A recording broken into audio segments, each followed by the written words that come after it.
Hi, I'm Ryan, and you're watching Wolfeboro Community Television. I'm here with Megan, and we are at the Lakes Region Humane Society, the small little shelter with a big heart. Yeah. One of those.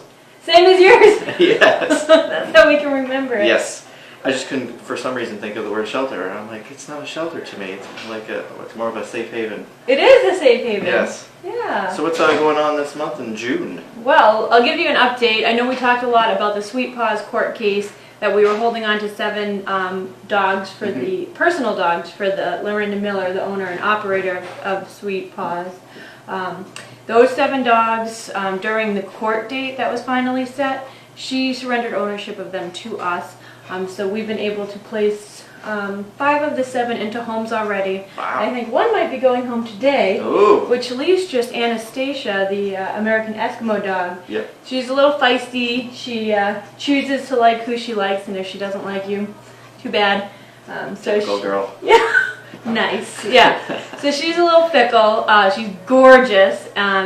And she's really worth it when she chooses to trust someone. But we're just looking for that person that she does trust. She doesn't really love men all that much. Not suggested for a home with kids, but she just needs a more relaxed home with she's a little bit fearful. So we're looking for a home for Anastasia. She's probably going to be the last Sweet Paws dog that we have left to place in a home. Lorinda Miller was found not guilty.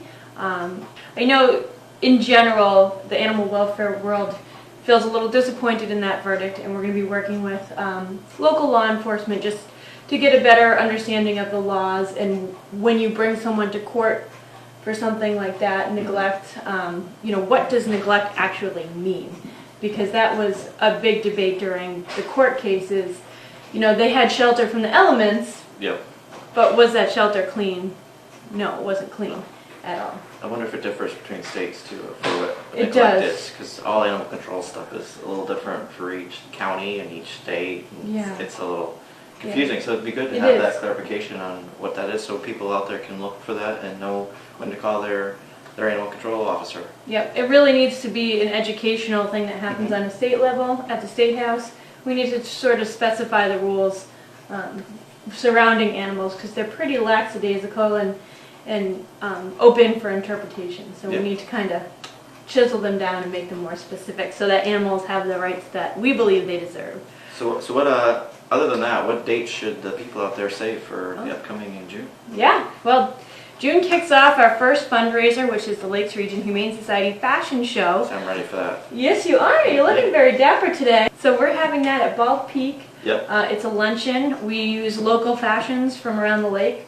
Shops dress up the volunteer models, and as the participants eat their lunch, we do a little fashion show. Everybody always asks, is it the pets trying on the clothes or the people? It's the people trying on the clothes. There's actually no pets there that day, but it raises a ton of money. It's our top fundraiser. Linda Williams, she's an advisor on our board. She's been doing it forever for us. So thank you to Linda Williams. She does a great job. It's just perfect every year because of her. And this is the last year she's going to be heading it up. She'll be helping, but she's going to pass the torch on to one of our other board members. Oh, that's great. Yeah, so we're excited to see. So that's coming up. It's sold out as usual, but it's sure to be a great event. After that, we are having the newsletter come out shortly. There's going to be an electronic version that goes out to those of you whose emails that I have. If you'd like to receive it and you don't think you're on the list, just give me a call or shoot me an email with your email or address, and we'll make sure that you get a copy of that newsletter.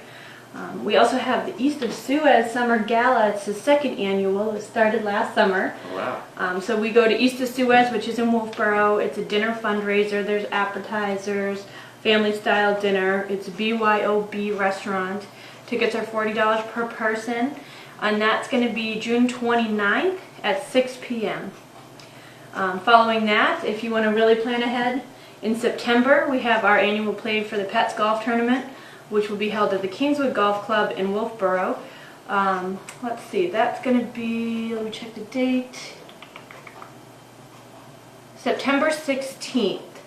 It's $100 per player. That includes Bloody Marys, continental breakfast, cart, lunch, fun raffles. We sell mulligans if you want mulligans. I know I need them. So we're actually looking for event sponsors too. So if you want to get your business name out there, maybe some big banners, get into some of our marketing avenues, get in touch with me, Megan Fichter, 539-1077. Let me know if your business would like to help compensate our costs for the golf tournament, and we can make sure that you get a lot of publicity for your business. We are selling tee sponsorship signs for that event too. It's $100 for a tee sign. They're about yay big, and we put them at every tee off location.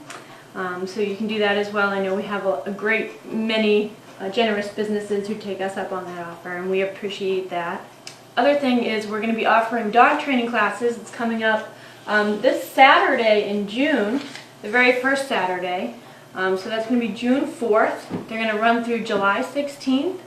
We're offering introduction to agility classes from 10 a.m. to 11 a.m. Yeah. Is there the recall one going to happen again? That special class we did. We're going to do a different one now. It's on leash walking manners. Leash walking, oh. And that's going to be, let me just... The 26th, I think. Is it the 26th? We'll go with that then, because I don't have it on this sheet. Oh, it's right here. So, leash manners workshop that Louise will be running. It's coming up, June 26th from 1 to 3 p.m. That's a Sunday. It'll be right here at the shelter. We have space for 10 participants with their dogs. It's a 2-hour hands-on training where she'll be teaching you how to make sure that your dog walks politely on a leash. And of course there's homework. There's always homework after these classes. You have to go home and work with your dog over and over and over and over again to make sure that they do get the hints and the positive reinforcement that you're trying to give them. So there's that workshop. It's $40 a person, I think I said, and so that should be a good little... Yeah, bring your own leash. Yes, BYOL. Yeah. So she's going to be running that at the end of the month. In the meantime, we also have, we have the Intro to Agility class. Yep. That's 5 weeks at 60 minutes a class. That's $150. We have Continued Agility for those who have been taking agility and would like to continue. That's also $150. There's 5 classes. That's from 11:30 to 12:30 on Saturdays. Then we have Basic Manners, which is helpful for, if you got a new dog or a puppy, or you have an old dog who's getting a little rusty with their tricks, and you'd like to work on basic commands such as sit, lay down, stay, come. So those are going to be 6 classes at 60 minutes, and it's a little cheaper. It's $125. Then we have our Canine Good Citizen training, where your dog would be certified once he or she passes the test. So that's a 6-week class. It's $150. There is a cap on all these classes. Sometimes it's 4 dog maximum, sometimes it's 6 dog maximum. But they're small group classes, so you and your dog get a lot of attention. And again, we can have them rain or shine. Now that it's nice out, we can hold them outside. If it's raining, we'll hold them in our multi-purpose room.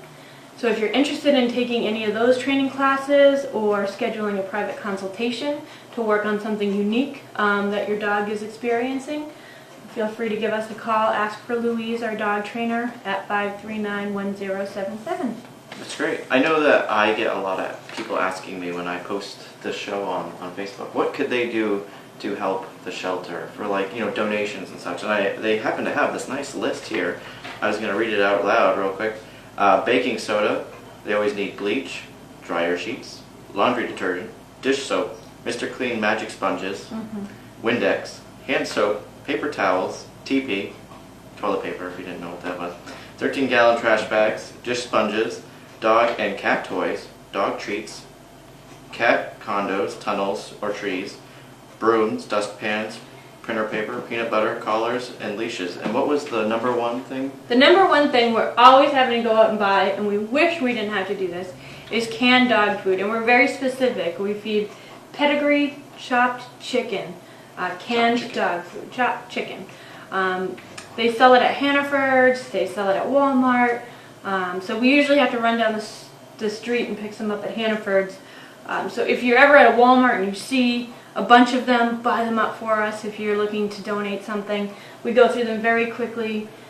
Each dog gets only a couple tablespoons a day, but because the cans are so little, we have to keep buying them over and over and over again. And we don't have a special contract with the company as we do with our our dry pet food. So we're buying it at normal cost that everybody pays, so that's pretty expensive for us. So the pedigree chopped chicken dog food, we're always looking for donations of. Yeah. Thank you, Ryan. No problem. And the list can also be found on our website too if you don't have a wonderful memory. Or you can come here and pick it up. Or that. So, I mean, thank you for all that, and it's time to go see the animals, I All think. right. Thank you for coming out. Good morning. I'd like to introduce a dog here at our shelter in Ossipee. I'd like to introduce Anastasia. She's an American Eskimo. That is her breed. She is a female, a beautiful female, up to date on all vaccines, microchipped. In her particulars, she is very, very wary of strangers. We are definitely recommending no small children, because she does tend to be nervous with the activity. So we're looking for somebody with some experience with this particular breed. She is a lovely, lovely dog. She's really ready to be adopted. We really would feel she'd be much happier in her forever home. She does love to be brushed. She loves to be snuggled. So we're looking for someone to come and adopt her. She's about 9 years old and is ready to be adopted. So come on by and ask to see Miss Anastasia here at the Lakes Region Humane Society. I'd like to introduce Fauna. He's the gorgeous male orange tabby that you see before you. He's about a year old, up to date on all vaccines, microchipped. His personality is he's quite shy and very much an introvert. So we're looking for somebody who will give him plenty of time to adjust to his new home and get used to his new surroundings. So come on by and ask to see Fauna.